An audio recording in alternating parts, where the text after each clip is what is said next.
할렐루야. 오늘은 스스로 종이 된 자유인이라는 제목으로 은혜를 나누겠습니다. 우리 인사합니다. 사랑하고 축복합니다. 사랑하고 축복합니다. 아멘.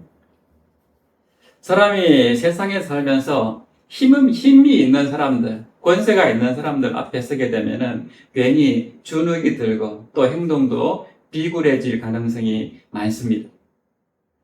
그런데 그것보다도 자신이 가지고 있는 힘을 절제하며 사는 것, 이것이 정말 중요한 우리 삶의, 우리 인생에서 가장 중요한 그런 것이라 할 수 있는데요. 단단하고 강한 것이 힘이 있어 보이지만요, 사실은 부드럽고 유연한 것이 더 힘이 있습니다. 우리 입안에 보면은 가장 단단한 이가 있고 또 가장 부드러운 혀가 있습니다. 이 이와 혀 가운데 어떤 것이 더 강한 것 같습니까? 겉으로 보기에는 이가 혀보다 훨씬 강한 것 같습니다. 그러나 시간이 흐르면서 강한 이는 어떻게 됩니까? 다 썩고 빠지고 문드러집니다. 그래서 나이가 많으신 분들 보면 이제 임플란트를 하게 되고 이런 일들을 보게 되는데, 혀가 망가져가지고 못 쓰는 그런 경우를 본 적이 있습니까? 특별히 어떤 질병에 걸리지 않는다 하면은요, 혀는 죽을 때까지도 아무 이상 없이 잘 있다가 가는 걸 보게 됩니다. 단단한 것이 강한 것이 아니라 바로 이렇게 부드럽고 유연한 것이 더 강하다 하는 것을 알게 되는데, 몸에 잔뜩 힘을 주고 경직된 사람이 강한 게 아니라 유연하고 부드러운 사람이 훨씬 더 강한 사람입니다. 하나님께서도 우리를 향해서 힘을 빼라고 말씀하십니다. 교만하지 말라고 말씀하십니다. 어리고 철이 없을수록 조그마한 힘을 가지고 자랑하면서 남들 앞에 힘이 있는 것처럼 그렇게 뻐기는 모습들이 있습니다.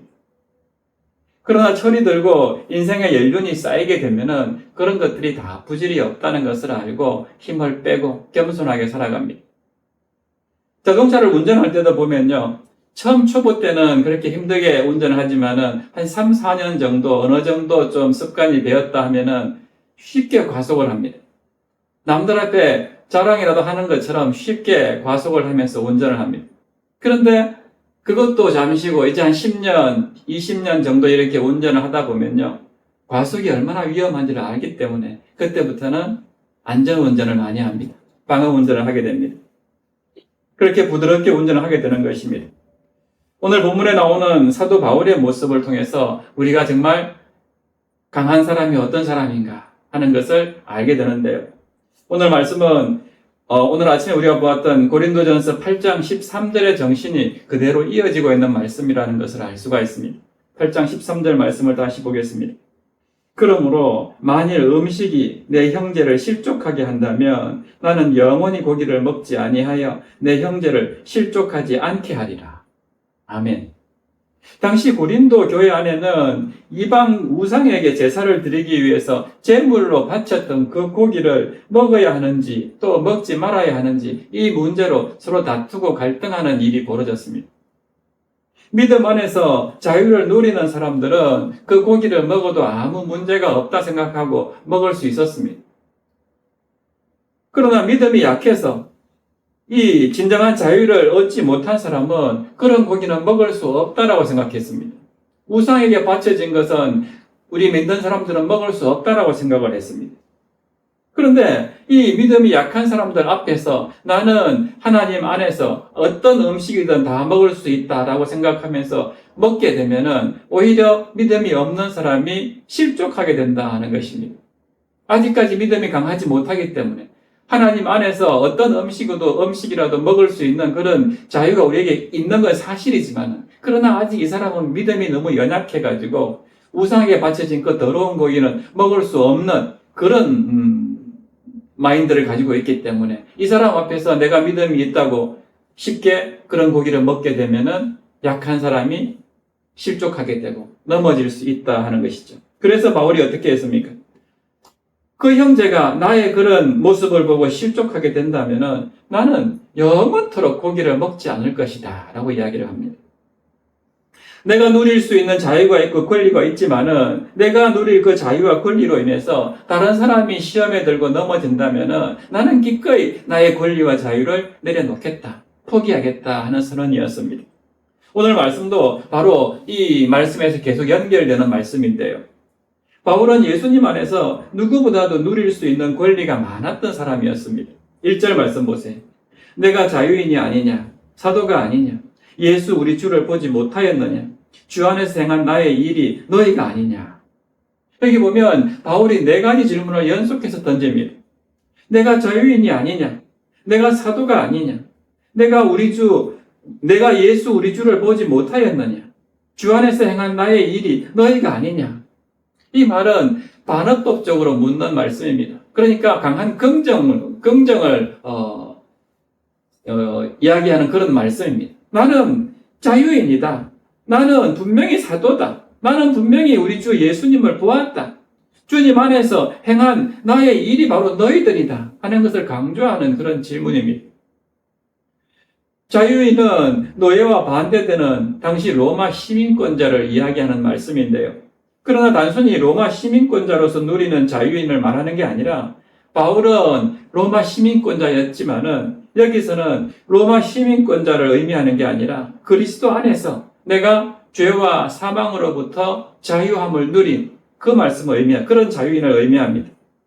그리고 이어서 내가 사도가 아니냐? 예수 우리 주를 보지 못하였느냐? 주 안에서 행한 나의 일이 너희가 아니냐? 하고 질문하는데 이 질문은 다 같은 의도로 하는 질문입니다.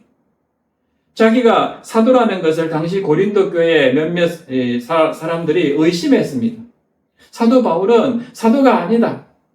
자기들 생각에는 할례도 받아야 되고 또 구원은 할례 받은 유대인들만 받는 것으로 생각하고 있었는데 바울은 저 다른 이방 지역에 가서 이방 사람들한테 복음을 전하고 할례도 필요 없고 믿음으로서만 구원받는다 그러고 실제 12제자도 아니고 이런 사람이 무슨 사도냐 하면서 사도성을 의심하는 그 성도들이 있었습니다. 이런 사람들을 향해서 내가 과연 사도가 아니냐? 나는 분명히 사도다라고 이렇게 주장을 합니다. 그러면서 몇 가지 이야기를 말씀을 하는 게 나는 분명히 예수님을 보았다는 것입니다. 우리가 알다시피 사도 바울은 다메섹이라는 곳에 예수 믿는 자들을 잡아가지고 감옥에 넣기 위해 가는 도중에 누구를 만납니까? 예수님을 만나죠. 바울아, 내가 바로 네가 박해하는 예수다 하면서 예수님을 직접 음성을 만나서 예수님으로부터 너는 이제부터 이방인들에게 복음을 전하는 이방인에게 사도가 되어라 라고 그런 사명까지 받게 됩니다. 예수님을 직접 만나가지고 예수님으로부터 직접 사도가 되었는데도 불구하고 너희들이 왜 내가 사도가 아니냐라고 이렇게 반문하고 있는 것입니다. 제자라는 것은 예수님을 따르는 사람을 말한다면 사도는요, 문자 그대로 하면 보냄을 받은 자입니다. 예수님으로부터 어떤 지역에 가서 사역을 감당하도록 보냄을 받은 자. 그러니까 사도 바울은 분명히 예수님으로부터 그 보냄을 받은 사도다 하는 것을 강조하는 것입니다. 그리고 또 하나는 자신이 지금 사도로서 고린도에 복음을 전했고 그 복음으로 인해서 고린도 교회가 세워지고 고린도 교회에 예수님을 믿는 사람들이 이렇게 많이 나타나게 되었는데 바로 너희들, 예수님을 믿고 구원받은 너희들이 바로 사도인 나의 열매다라고 말하는 것입니다. 그것을 보면은 내가 어떻게 사도가 아니냐라고 이야기하는 것이죠. 그래서 2절에서 이렇게 말씀합니다. 다른 사람에게는 내가 사도가 아닐지라도 너희에게는 사도니 나의 사도됨을 주 안에서 인친 것이 너희라. 내가 사도라는 것을 너희들이 복음을 믿고 그리스도인이 됨으로 인해서 인쳤다. 확실하게 도장을 찍었다는 것입니다. 그것만 보면 내가 분명히 예수님이 보내신 사도가 맞다 하는 것이죠. 이렇게 바울은 복음을 전하는 사도로서 또 고린도 교회를 개척한 목회자로서 이제 분명한 권리를 가지고 그 교회에 행사할 수 있는 여러 가지 유익한 것들이 많이 있었습니다. 그래서 4절과 6절에 보면 이렇게 말씀합니다. 우리가 먹고 마실 권리가 없겠느냐? 어찌 나와 바나바만 일하지 아니할 권리가 없겠느냐? 이렇게 먹고 마실 권리라는 것은 앞서 말씀드렸던 그저 음식을 마음대로 먹을 수 있는 그런 권리를 이야기하는 게 아닙니다. 사도로서 또 복음을 전하는 전도자로서 교회로부터 삶에 필요한 음식물들을 또 모든 필요한 것들을 제공받을 수 있는 권리를 의미합니다. 초대교회 당시에는요, 복음을 전하러 다니는 전도자들은 교회 공동체로부터 음식과 또 잠자리를 보장받았습니다. 제공받았습니다. 그 이유는 전도자가 오직 복음 전하는 일에만 전념토록 하기 위해서입니다. 이런 전통이 이어져서 오늘날도 교회의 사역자들, 목회자들은 이제 교회에서 사례비를 받는 것입니다. 목회자들이 다른 일 때문에 이 설교 준비하고 복음을 전하고 사역 전하는데 방해가 되지 않도록 그 일만 전념해 달라 하는 의미에서 사례비를 주시는 것입니다.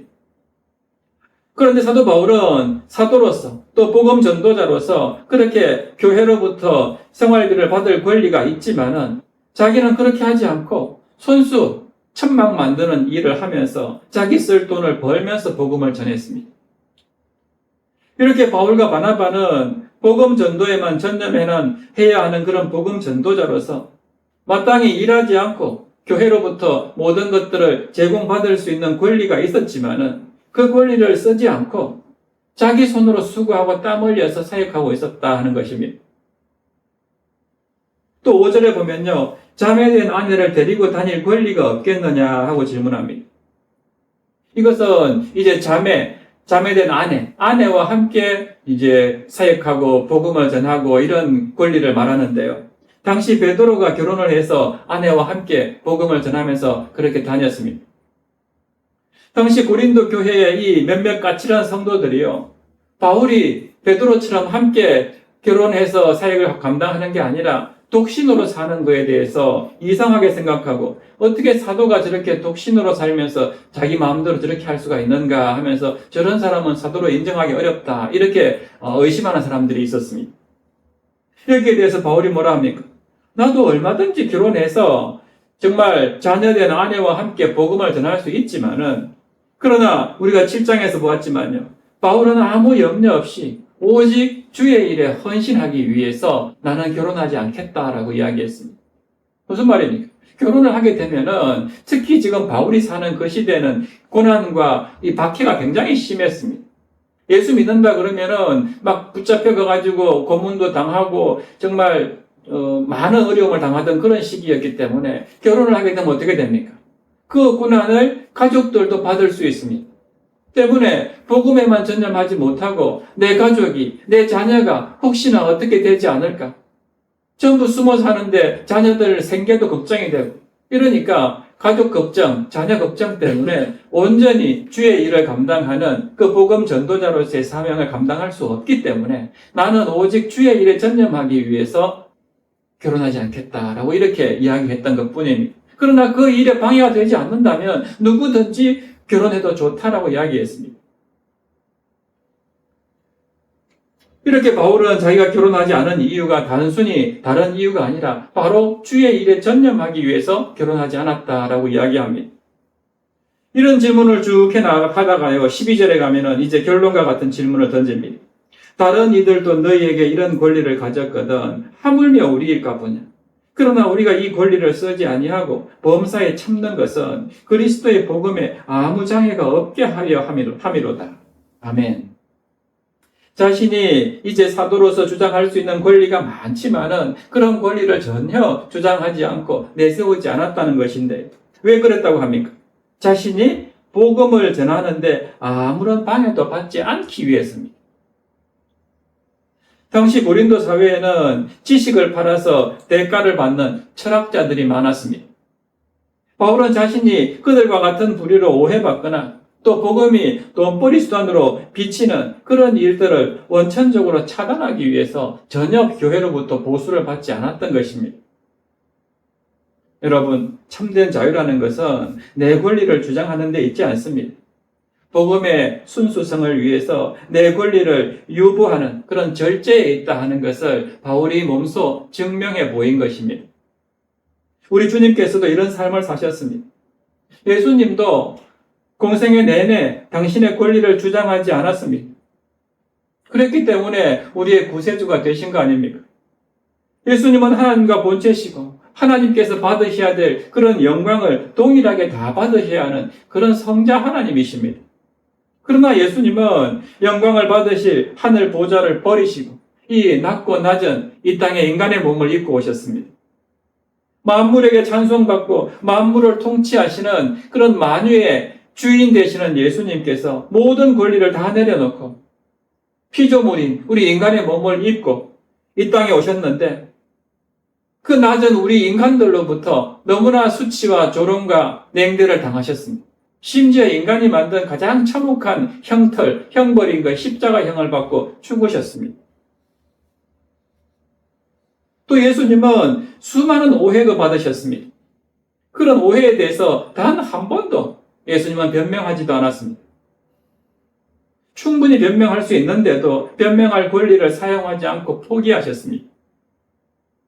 겟세마네 동산에서 기도하신 후에 군병들에게 붙잡혀 가실 때에 베드로가 칼을 빼서 대제사장 그 말고의 그 귀를 잘라버리지 않습니까? 그때 예수님은 이렇게 말씀하셨습니다. 너는 내가 내 아버지께 구하여 지금 12군단 더 되는 천사를 보내시게 할 수 없는 줄로 아느냐? 예수님은 하나님의 아들로서 내가 하나님의 군대들을 얼마든지 동원해가지고 지금 이 상황을 다 정리할 수 있는 그런 권리가 있다. 그런 능력이 나한테 있다는 것입니다. 그런데 나는 그것이 하나님의 뜻이 아니기 때문에 내가 이 땅에 온 것은 십자가에 달려 죽는 것이기 때문에 그래서 모든 하나님의 자녀를 구원하는 것이 내가 이 땅에 온 목적이기 때문에 그래서 나는 그 모든 권리를 다 내려놓았다는 것입니다. 심지어 십자가의 죽음을 앞두고 빌라도에게 신문당하실 때도 또 사내들인 공회에서 신문당하실 때도 예수님은 충분히 자신의 무죄를 변호할 수 있었지만은 아무런 변호하지 않았습니다. 다 그런 권리를 포기했습니다. 하나님의 뜻에 순종해서 자신의 권리, 자신이 할 수 있는 모든 능력들을 다 포기했던 것입니다. 그리고 마침내 하나님의 뜻을 이루시고 우리가 예수님으로 말미암아 구원받게 된 거 아닙니까? 지금 사도 바울도 예수님께서 포기하신 그 권리로 인해서 예수님께서 다 내려놓으신 그 예수님의 권리로 인해서 바울이 구원받고 이렇게 이방인의 사도가 되었다는 것, 그것을 알고 있는 것입니다. 그래서 자신도 예수님을 닮아서 모든 것을 포기하는 것입니다. 형제를 위해서라면, 형제가 시험 받지 않고 걸려 넘어지지 않도록 하기 위해서라면 나도 예수님처럼 변명하지 않고 그냥 내 권리를 다 내려놓겠다. 그래서 그 형제가 구원받기를 바라는 것, 이게 지금 바울이 복음을 전하면서 사도로서 살아가는 목적이고 이유였습니다. 여러분, 사도 바울만 그렇게 살아야 될까요? 지난주에도 말씀드렸지만은 우리도 그리스도인입니다. 그리스도인은 예수님을 믿고 따르는 사람이라고 말씀드렸습니다. 머리로 믿었다면 우리도 사도 바울처럼 따라야 됩니다. 예수님의 성품을 그대로 이어받아서 우리도 그 성품대로 살아내야 됩니다. 내 권리를 주장하고 싶어도 나 때문에 내가 하는 행동 때문에 그 형제가 걸려 넘어질 수 있다면 기꺼이 내가 누릴 수 있는 자유와 권리를 내려놓을 줄 알아야 됩니다. 한 영혼이라도 더 구원받도록 하는 것이 우리가 먼저 구원받은 이유이기 때문이시죠. 그런 삶을 통해서 우리가 정말 하나님의 말씀대로 순종하며 나아갈 때에 하나님은 우리를 기쁘게 정말 귀하게 사용하신다 하는 것을 믿으시기를 바랍니다. 그런가 하면은 15절 이하에는요, 이렇게 복음을 위해서 자신의 권리를 다 포기한 사도 바울의 모습을 좀 더 구체적으로 말씀해 주고 있습니다. 16절 말씀 보세요. 내가 복음을 전할지라도 자랑할 것이 없음은 내가 부득불할 일임이라. 바울은 정말 자랑거리가 많은 사람이었습니다. 우리가 사도행전을 통해서 봤지만요, 바울은 그 당시에 누구도 정말 가지고 싶어 했던 권리, 바로 로마 시민권자였습니다. 로마 시민이 되면은 모든 자유를 다 누릴 수 있었습니다. 또 경건한 가문 출신으로 누구보다도 율법을 잘 알고 지키며 살아왔던 그런 사람이었고, 게다가 예루살렘에 유학 와서 당시 가장 명문 가문이었다는 이 가말리엘 문화에서 공부했던 그런 유능한 사람이었습니다. 뿐만 아니라 예수님을 믿게 된 이후에도 많은 자랑거리들이 있었습니다. 누구와도 비교할 수 없을 정도로 예수님을 극적으로 만난 사람이 사도 바울입니다. 또 아라비아 광야에서 3년 동안 주님께 그 누구도 받아본 적이 없는 영적인 훈련을 받았습니다. 게다가 누구도 따를 수 없는 신비한 영적 체험을 참 많이 했습니다. 더욱 대단한 것은요, 바울만큼 열심히 복음을 전한 사람이 없다는 것입니다. 정말 많은 곳을 다니면서 복음을 전했고 엄청난 박해 속에서 수많은 교회를 세웠습니다. 신약 성경의 반이 넘는 분량을 지금 바울이 다 글로 쓰지 않았습니까? 그런데 그는 이런 모든 자랑거리를 배설물처럼 여겼습니다.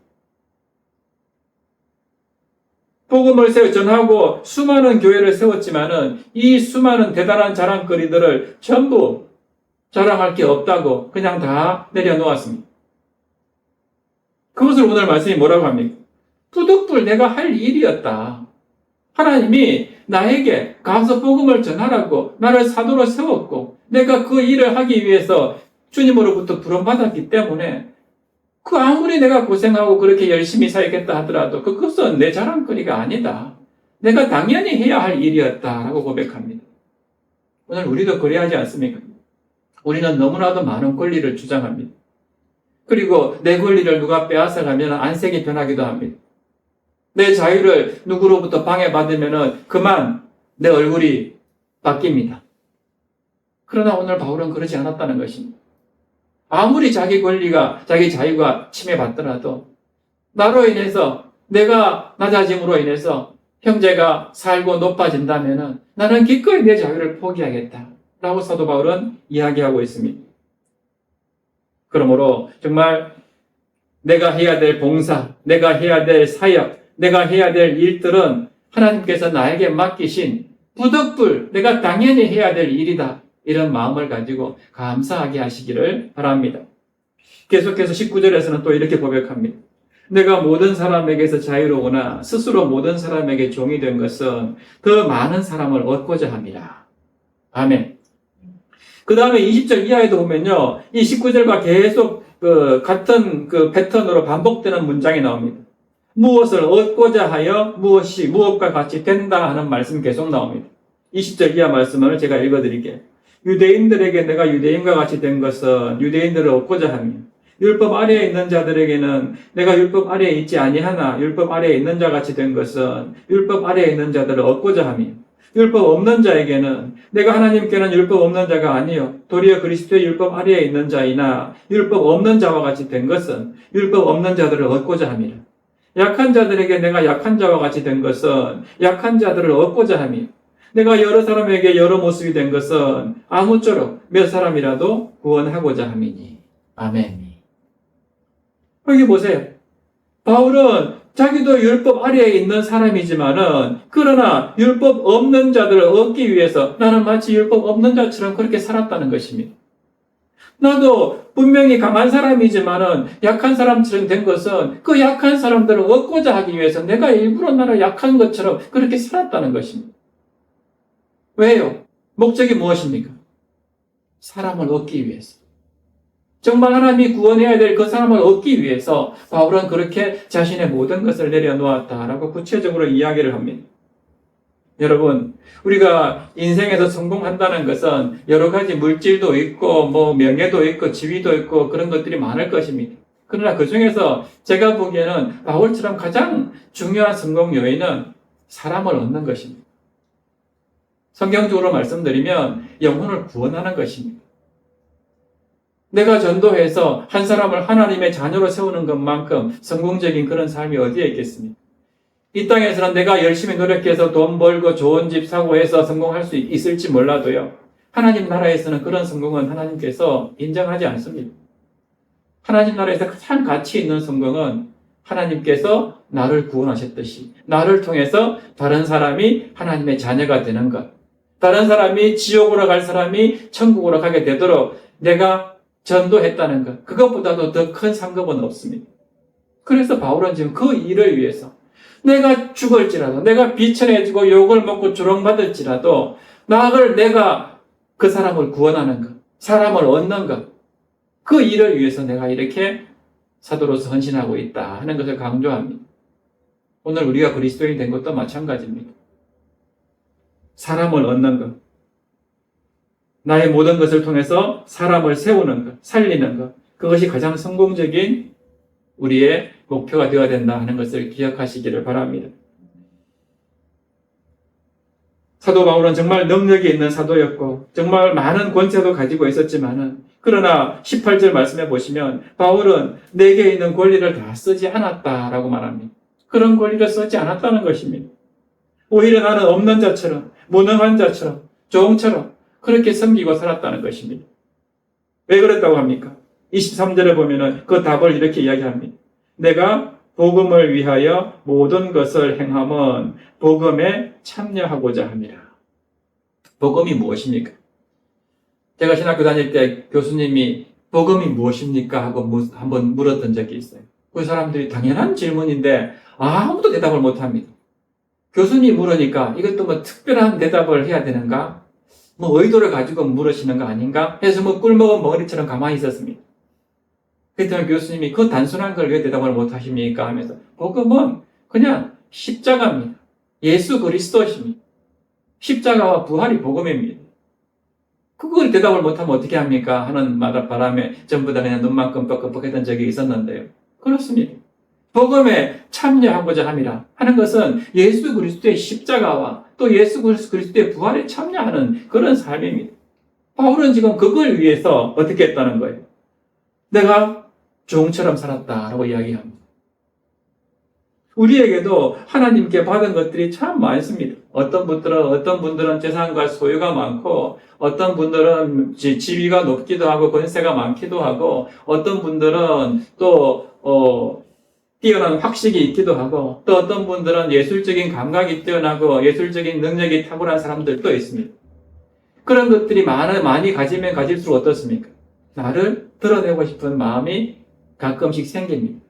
다른 사람들 앞에서 내가 잘하고 있는 것을 인정받고 싶은 그런 욕구가 생기기도 합니다. 그래서 그걸 가지고 이루고 싶은 야망도 있습니다. 하지만 그런 것들을 통해서 이룰 수 있는 야망, 그것은 오직 나를 위한 것밖에 되지 않습니다. 결국 나를 위한 삶은 오히려 하나님으로부터 우리가 멀어지게 되는 그런 이유가 되기도 합니다. 나에게 주신 그런 은사와 재능과 물질과 이런 것들을 가지고 내가 과연 어떻게 살아야 할 것인가 하는 것을 우리가 생각해 볼 때에 오늘 바울과 같은 삶을 살아야 되겠구나. 바울은 정말 많은 것을 가지고 있었고 많은 권세를 가지고 있었고 출중한 학식을 가지고 있었고 정말 명문 가정의 사람이었고 유대인 중에 유대인이었고 로마 시민권자였고 정말 남들이 이제 추종을 불허할 수 있는 그런 엄청난 사람이었지만 그런 것들을 다 어떻게 했다고요? 배설물처럼 버렸다라고 합니다. 오물처럼 버렸다는 것입니다. 나한테 중요한 건 그게 아니라 그걸 가지고 내가 어떻게 사람을 얻을 것인가? 사람을 살릴 것인가? 그 일이 바울의 최고의 목적이고 목표였던 것입니다. 그러므로 우리도 사람을 얻기 위해서는요, 내가 가진 것을 가지고 자랑할 것이 아니라 그런 것들은 정말 사람을 살리기 위해서, 사람을 세우기 위해서 하나님이 나에게 주신 은사다 하는 것을 알고 그런 것들을 자랑하지 않고 그걸 통해서 더 다른 사람을 섬기고 세울 줄 아는 그런 모습이 되어야 됩니다. 우리가 창세기를 묵상하면서 요셉 이야기를 많이 보았는데요. 요셉이 어떻게 애굽에 팔려갔습니까? 형들의 시기와 미움을 받아가지고 노예로 팔려갔습니다. 그렇게 애굽에 노예로 팔려가서 13년 동안이나 애굽에서 종 생활을 하고 또 감옥 생활을 하면서 살았습니다. 그런데 요셉이 그 종으로서 노예로서 애굽에 13년 살면서 낙심하고 절망해서 막 자살하고 싶은 충동이 일어나고 그런 적이 있었습니까? 없었습니다. 요셉이 늘 하는 삶마다 형통하였다라고 말씀합니다. 왜요? 하나님이 함께 하십니다. 요셉은 그 종의 삶을 살면서도 늘 하나님과 함께 함으로써 형통한 삶을 살았는데 종으로 살 때 어떻게 해서 보디발의 집에서 종으로 살 때 너무나도 하나님을 잘 믿고 열심히 일하니까 주인 보디발이 가정 총무로 삼아서 가정의 모든 사물을 다 맡아보게 그렇게 했습니다. 또 감옥에 갇혔습니다. 억울하게 누명을 당했죠. 그래가지고 감옥에 갇혀가지고 있을 때도 그 간수장이 요셉이 너무나도 신실하게 너무나도 열심히 착하게 일 잘하는 것을 보고 그래서 이 마음에 들어가지고 감옥에 있는 모든 사물을 다 맡아볼 수 있도록 요셉에게 전권을 다 위임을 했습니다. 이렇게 종으로 살아도 우리가 얼마든지 하나님의 영광을 드러낼 수 있는 삶을 살 수 있습니다. 꼭 내가 높은 자리에 올라가야지. 어떤 사람은 그럽니다. 내가 예수 믿으라고 전도를 하면은 내가 좀 더 세상에서 성공한 이후에 더 많은 자리에, 높은 자리에 올라가서 교회에 나오면 또 헌금도 많이 하고 더 많은 사람도 전도할 수 있지 않겠습니까? 조금만 기다려 주십시오. 과연 그럴까요? 그렇지 않습니다. 요셉과 같이 내가 낮은 자리에 있더라도 우리가 하나님만 제대로 섬기고 하나님과 함께 하면요, 얼마든지 큰 일을 할 수가 있습니다. 바울이 감옥에 갇혔다고 일을 못했습니까? 감옥에 갇혀서 쓴 편지가 4개나 됩니다. 그만큼 하나님께서 함께 하시면 얼마든지 할 수가 있습니다. 그러므로 꼭 내가 높은 자리에 가서 하겠다. 내가 더 잘된 이후에 뭘 하겠다. 그러지 말고 이 자리에 있을 때, 지금 이 순간 내가 하나님과 함께 하면은 나도 얼마든지 오늘 사도 바울과 같이 모든 것을 내려놓고 모든 사람들 앞에서 종이 되더라도 얼마든지 나는 할 수 있다라는 그런 믿음을 가지시기를 바랍니다. 그런 사람을 하나님께서는 사용하시고 그런 사람을 통해서 하나님의 나라는 이루어집니다. 영어로 서비스라는 단어가 있는데요. 이 단어는 어원이 서번트라는 것입니다. 그러니까 이 봉사, 서비스라는 말은 서번트, 종이라는 말에서 파생되었다 하는 것입니다. 이것은 결국 우리가 서비스를 잘 하기 위해서, 정말 봉사를 열심히 하기 위해서는 내가 스스로 종이 되어야 된다는 것입니다. 남이 시켜서 종이 되는 게 아니라 내가 스스로 낮아져서 그 낮은 자리에서 열심히 헌신하고 봉사할 때에 우리가 남들 앞에서도 정말 인정받게 되고 더구나 그런 모습을 통해서, 나의 그런 모습을 통해서 사람을 얻게 되는 것입니다. 교회에도 우리가 아무리 전도 열심히 해도 부흥 성장하고 많은 사람들이 오는 교회와 그렇지 않은 교회의 차이점을 한 가지 든다면요, 바로 이런 서비스 정신. 내가 서번트로 살고 있는가? 아니면 교회에서 내가 대접받고 주인으로 살려고 하는 그런 욕심은 없는가? 이런 차이가 아닌가 하는 생각을 해봅니다.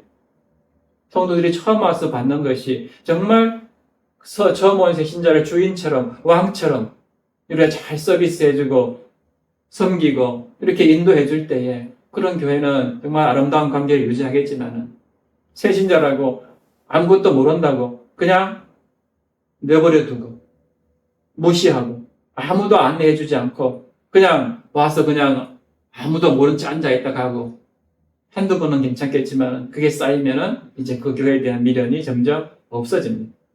그렇기 때문에 우리가 누가 오든지 누구를 만나든지 정말 세밀한 관심을 가지고 안내하고 서비스하고 봉사할 때에 하나님은 그런 우리의 모습을 통해서 사람을 얻게 하는, 사람을 살리고 세우는 그런 기회로, 교회로 세우신다 하는 것을 믿으시기를 바랍니다. 그래서 오늘 사도 바울처럼 정말 나한테 있는 권리와 자유가 있다 하더라도 다 쓰지 않고 스스로 종이 되어서 그렇게 하나님께 귀하게 쓰임받는 복음 전도자가 되시기를 축복합니다.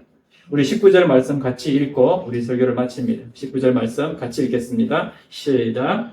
내가 모든 사람에게서 자유로우나 스스로 모든 사람에게 종이 된 것은 더 많은 사람을 얻고자 합니다. 아멘. 이 고백이 이번 한 주간 우리의 고백되고 실천 제목이 되기를 원합니다. 아멘. 우리 이 시간 찬양하고 기도할 텐데요. 내가 주인 삼은 것 다 내려놓고라는 찬양입니다. 가사를 우리 함께 잘 생각하면서 우리 찬양하고 기도합니다.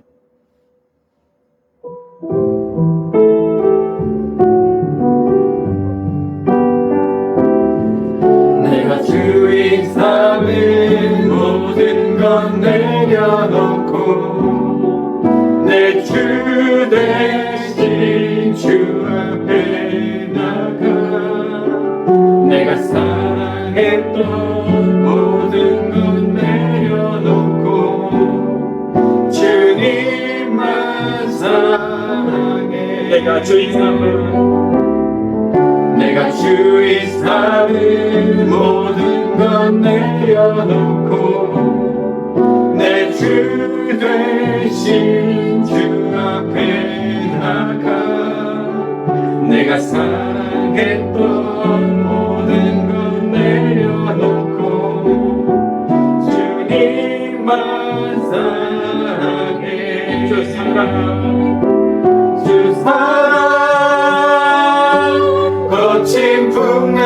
풍랑에도 깊은 바다처럼 나를 잠잠케 해 주 사랑 내 영혼의 반석 그 사랑 위에 서리 주 사랑